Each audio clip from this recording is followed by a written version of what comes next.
Cheri Moon. Cheri, thank you so much for joining me. First of all, congratulations. This is your first ever Grammy nomination. How does it feel? Thank you, Mark, so much for having me today. And it just feels amazing, honestly. I mean, it's been a long time coming, and it could not have been a better song and project to have nominated. Oh my God. Well, let's talk about the track, right? We're All the Same. That's part of the Grammy nominated album. What's the song about? What does it symbolize for you?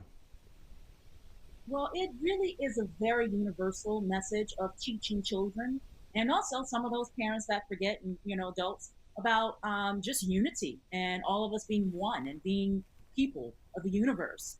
We may come from different backgrounds, we may look differently, we may have different colored hair, different eyes, different skin tones, but we are all people, we are all one, and we should treat each other as such.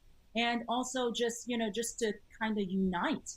And we're living in this world, and if we work together, we can make it all work, basically. Why do you think a song like that is so impactful now? Why is it resonating with people in this moment so much? I mean, with everything that's happening in the world right now, I mean, it's really crazy. And I feel like messages like this sometimes we can forget, some of us. And just to keep, just to be just as a reminder, I think it's important, especially in the family music and children's genre. I think it's so important that kids are able to, hear songs like this, and especially coming from people that they recognize as similar to them. Not just seeing someone that's different from them saying it, but the family music space and the children's music space has been um, very very lacking, let's say, less lacking the representation in ethnic groups, especially Black artists. And for myself, it has been just amazing to discover so many amazing Black artists all around the world who are in the children's music and the family music space. So it's very, very important to have messages like this because, changing the world starts in my head with children at home. So, Well, you're certainly going to be in the homes. You're going to be in the ear pods. You're going to be, in the lives of children. I mean, it's an extraordinary responsibility. It's an extraordinary honor, I would imagine, to be able to have such a role in shaping the mindset of young people. What are some big themes? What are some big ideas you want kids to walk away with? I mean, for me, just having the message of, how to treat people and just a lot of the social awareness and mindfulness. I mean, my children's songs through Snooknuk has really just been all about life lessons and teaching kids not only basic hygiene, but really just mindfulness and social awareness, like I'm saying. And it really helps parents to kind of get that repetition in their head where they're singing these songs and they're remembering, it's actually sticking.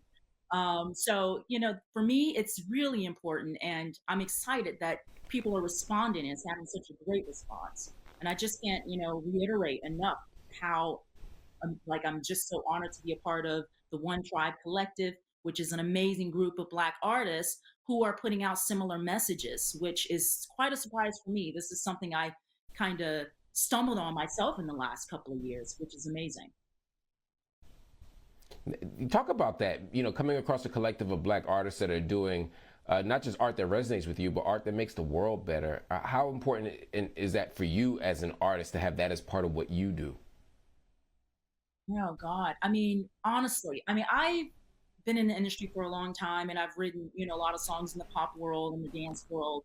But when I had my kids, I started writing songs for children, just as a mom to really help me kind of teach my kids these life lessons. And then I just decided to make it into a project to share with other moms because I felt like it was, a great way. I mean, we learn through song, it's easier. So once I started doing that, I really thought for many years that there were not that many Black artists or ethnic artists in this genre, in this space, in the family music space. And just maybe during the pandemic is when I kind of discovered that they're just not being represented. They're not being put out there. They're not given the screen time.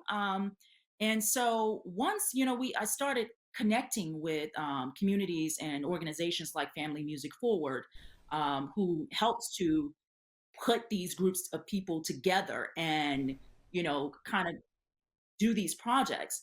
It was amazing because for me, I was shocked as an adult, as a female adult, that there were so many Black artists in this space. And so once we started to connect and we started doing Zooms and collaborating, this is how the album came about. And these artists are just truly amazing. I mean, we're talking about some of the most phenomenal singers, writers, producers, musicians, and I mean, people like Nigel and Reese Palmer, who's in the country music world, and Fuchs, who's a hip hop artist, a social justice artist out of New York. I mean, all of these people are just amazing to be able to connect and come together and actually put something out there that resonates with families and children. And I feel like at this point, this is what the Grammy nomination has done, is really put it on the map for people to actually hear. Is not going to be buried, is actually going to be out in the world for children to learn and listen. So that's an amazing outcome for all of us and all of us. No, it really is. It really is an amazing outcome. Now, you are one of the actresses in the project I Live Here Now, Keepers of the Inn, which was photographed by Julie Pacino. It's the first film and art series that is completely financed by NFT, which we talked about a lot on the show in the last few weeks. Talk to me about this project. So this project is amazing. I mean, Julie Pacino is just an extraordinary. She's an amazing upcoming director. I actually worked with her on another project called Brainstorms before the I Live Here Now, Keepers of the End. And Brainstorms, I just want to talk about this just for a second, because Brainstorms is about head trauma, head injuries that people have due to many different things. But specifically in my case in the film, I play a wife who has a husband that was in the war, and he had a head injury. So when he came back home, people are so welcoming and they're so happy to have their loved ones come back from a war.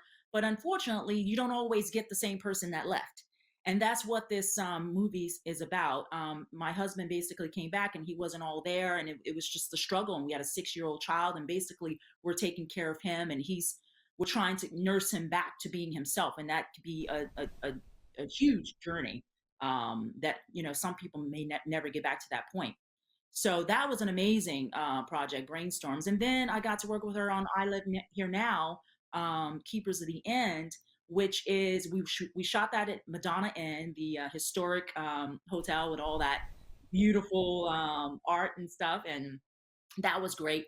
But Julie Pacino has an eye that is really interesting. When you watch her work, it is just you get the tone, you get the sense, that it's her. She really has a look and a feel to her work. But the NFT, I really didn't understand it myself in the beginning. But I mean, basically, she did a whole project based on stills that we shot at the Madonna Inn, and she did a whole sequence of videos and stills, and she put it out onto the NFT platform, and basically it started to sell within this community and sold out, I think, within days, basically, which is amazing. I mean, amazing. I mean, NFT has That become is so amazing. huge. Yeah.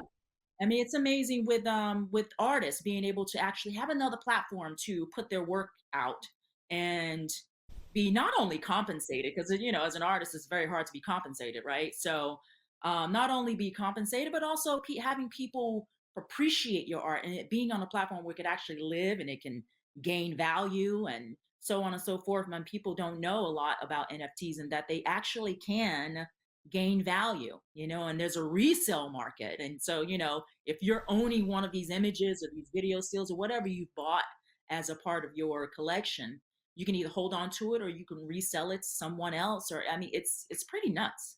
It's pretty crazy. No, it really is. Cheri, the reach that you have, the range that you have, speaking to our babies, speaking to the youth, doing great art for adults, speaking to every genre almost. I mean, it's really incredible to see just how wide your reach is and how powerful and influential your art is. We're grateful for you.